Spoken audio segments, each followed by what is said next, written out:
Hi, I'm Pete Seligman. Welcome to the next season of our podcast, Measure Up with SRO Technology.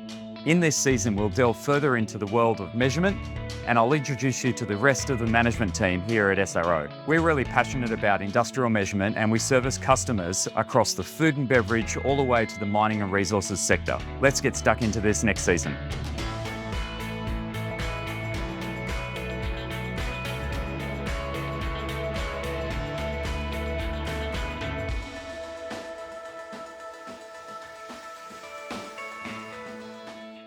This morning I had a chat to Jayden Rowett. He's our operations manager in our SRO team. The first time I met Jayden was actually at a pub in Newcastle when we were thinking about bringing him on as a service technician in our growing Newcastle team. He's had a really interesting career with us to date, going from Instro Tech through to service manager and now into the operations manager role.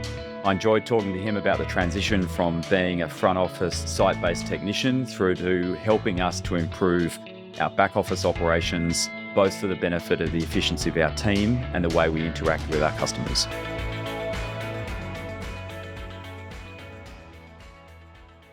Thanks for joining us, Jayden. No worries, Pete. Thanks for having me. How are you going? Good.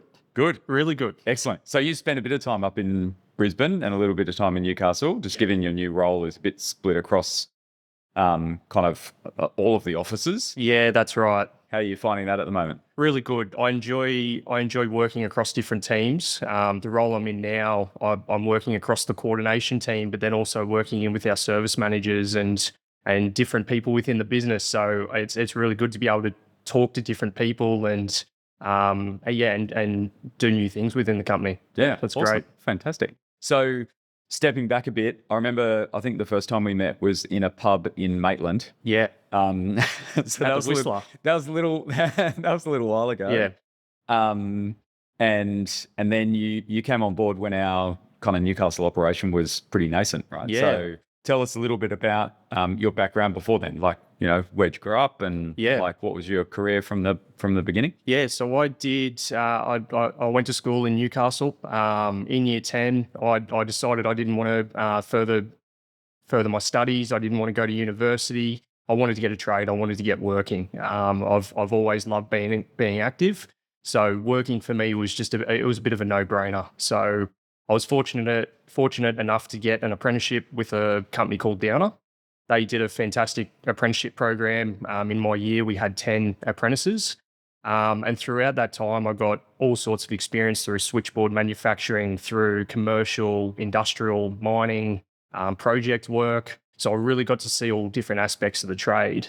When I finished my time, I got the opportunity to work on a power station shutdown with an instrumentation team. And the guy, Gary, I'll never forget Gary, because he took me around the whole power station. He showed me all the instruments and explained how it all worked. And from that moment on, I knew where I needed to be. Yeah. So, and then you start to learn about all the different types of instruments. So from that point, I went and worked on a mine site for a period of time. And that's when I came across SRO. At that site, we had all the belt weighers and metal detectors installed. So became familiar with the Microtech range and the Ramsey range in general. And I made the decision through that time that I actually wanted to do something a little different to the day in, day out instrumentation and work on belt scales, because I actually really enjoyed it at that time. So that's when we had that conversation at the Whistler in Maitland. And yeah, I was fortunate enough to get a start with SRO as a scale technician. And I'm sure not many people in our company now know now that I started as a belt scale technician. Yeah. From that point, I got the opportunity to start doing instrumentation and brought on our first customer, which was Hunter Valley Operations in that space. And they're still a fantastic customer for us. We're actually doing instrumentation, dynamic and static work for them now, which is unreal to be able to provide that holistic service, which is what we're trying to do right across our business. Yeah, it's awesome. It's fantastic. And you know, we've got a few people at SRO over the years that have kind of made their way through a series of roles. And obviously you've gone from that kind of technician role into a kind of manager role of the Instro division, and then most recently kind of moved into an ops role across the business, like you were just describing. How have you found the transition from being kind of in that, I guess you'd say, kind of front office, kind of directly customer facing execution role into something that's kind of more in the middle and back office, but spread across the group? How have you found that transition over the last 6 or 12 months? It's been really good. The amount of support I've had from yourself, Dave, the service managers in general, it's been a great experience so far. It's been challenging. I won't lie about that. I've been out of my comfort zone, but I feel like I've really got my feet now, and I understand where we're going as a business, the role I play, and I'm really excited. Yeah. So, and how would you describe the role that you, like in broad terms, the role that you provide for the business, and in turn what that is doing for our customers? Like, how would you describe the overall service that you and your team are providing to the business and our customers? yeah, so the role that I've been brought in to assist Dave and the operations team in general is to increase our efficiency. So not only make things easier for our people in how we interact with customers, or how we process jobs, or how we get the technicians to do their reporting, but also on the customer side, make it easier for them to interact with us.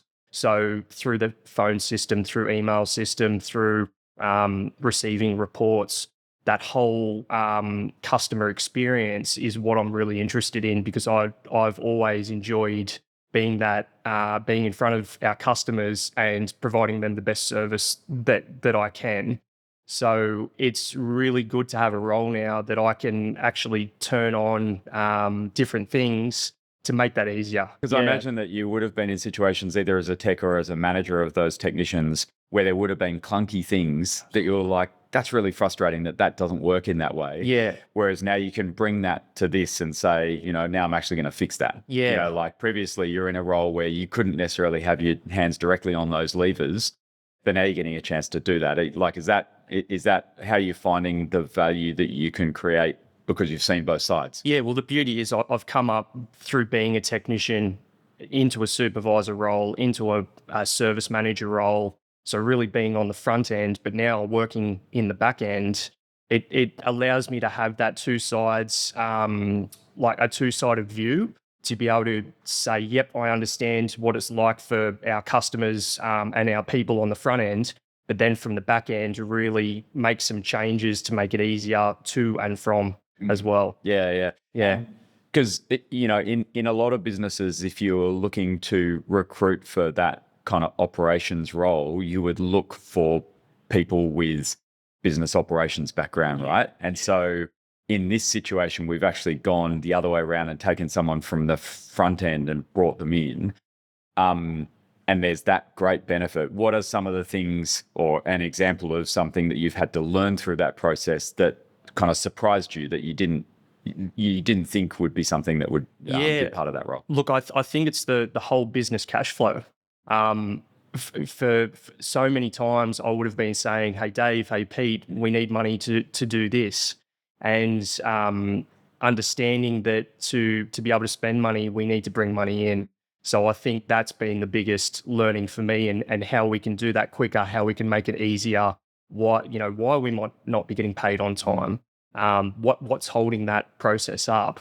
So I think that the part of that I've enjoyed the most is not just fixing something and moving on. It's actually changing the stop point there, and not allowing it to be a stop point in the fucher, and fixing that permanently. Fixing that, yeah. It's really interesting, because I mean, you listen to any kind of podcast or business related kind of commentary, and the vernacular is cash is king, right? Everyone was talking, Yeah. but I think it's very rare that people get an opportunity to see the impact that it has fueling a business, right? Particularly a business that's growing as fast as ours, and seeing how we can smooth those pipes out, which is exactly the crux of what you're in, is really useful. So I think it's a great addition to the mix of the experience that you're getting, that you get a chance to see both sides of the equation there. Yeah, I think, the business took a chance on me in that space because I don't have a business background. I've got a technical background, so it'd be very easy for me to be biased. But with the support and the guidance, I think that's why we're succeeding. We had a chat to Darren before, who's moved into your role of instro manager. One of the great things about that movement is the fact that you're still here when he's taking that role. So that transition isn't like the normal someone's leaving, how do we get a handover working? We actually get a longer transition period there.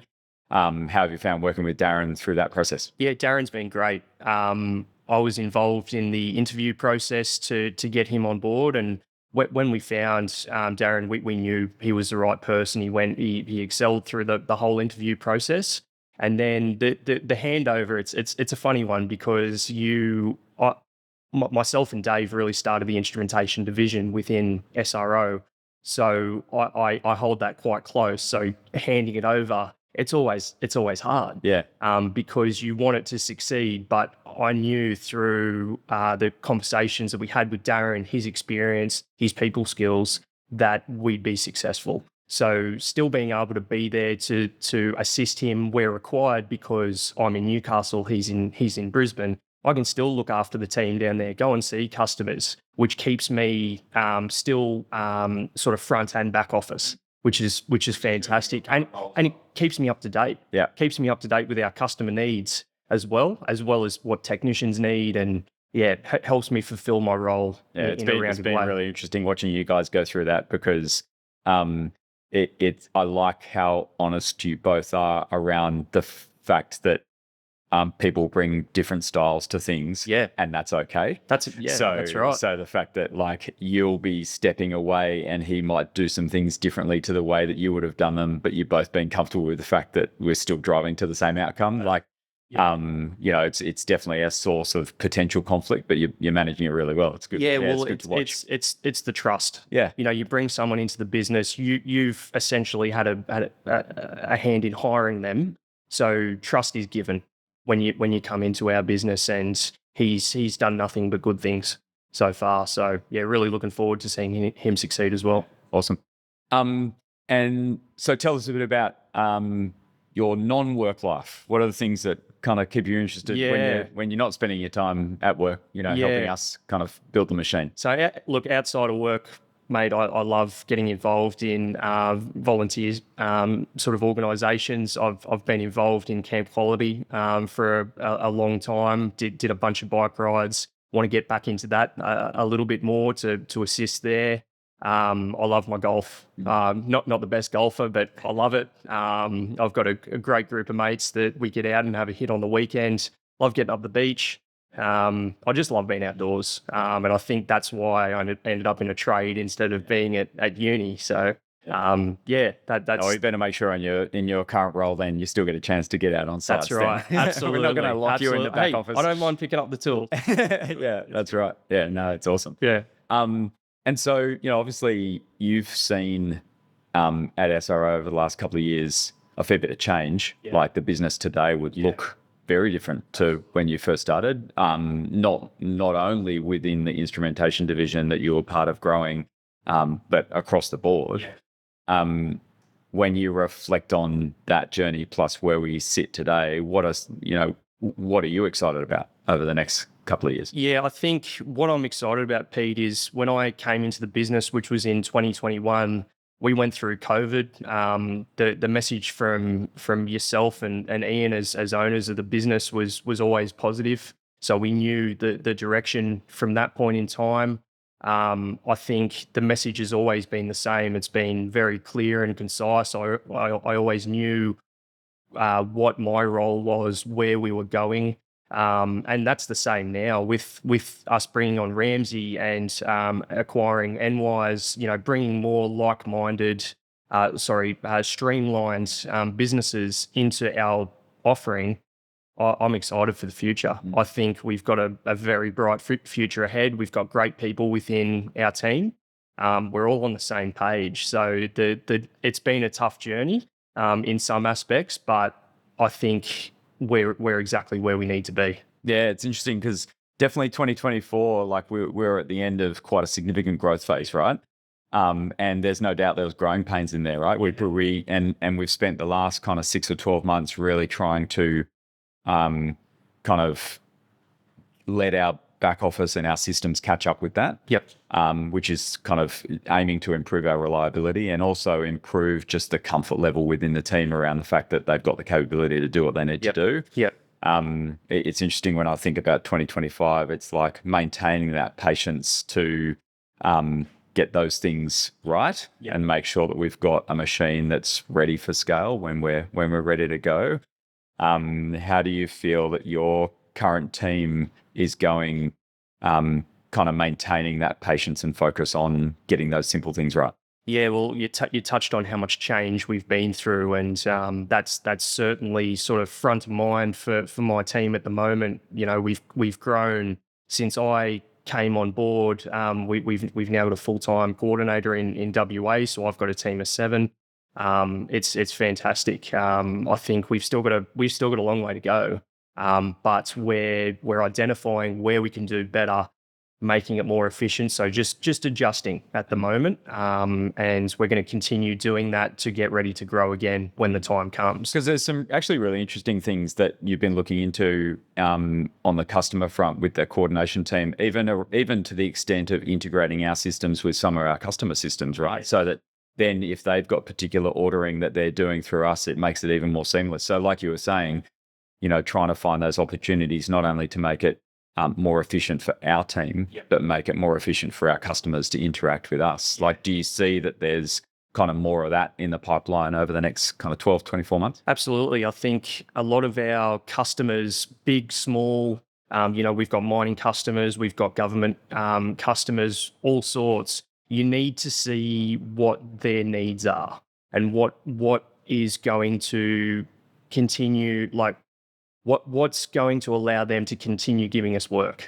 Why they continue to choose us? Is it efficiency? Is it our fantastic work that we do on site? What is it? And really hone in on that. Yeah. So make us as easy to deal with as possible. That's right. Yeah. If we can make it easier for them, then it keeps coming. So building those relationships with those key people and finding out the best way to do it, that's what we're going to continue to do. Yeah. Yeah. Awesome.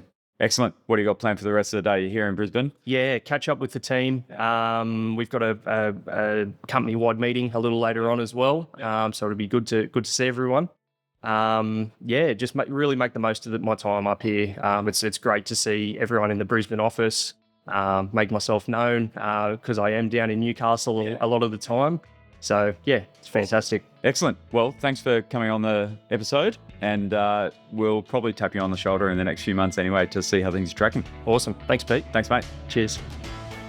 Thanks for listening. Really hope you enjoyed that episode. It wouldn't have been possible without your support of our pilot series. If you missed any of that, check it out on your favourite podcast platform or visit our website at www.srotechnology.com. And remember, keep measuring up.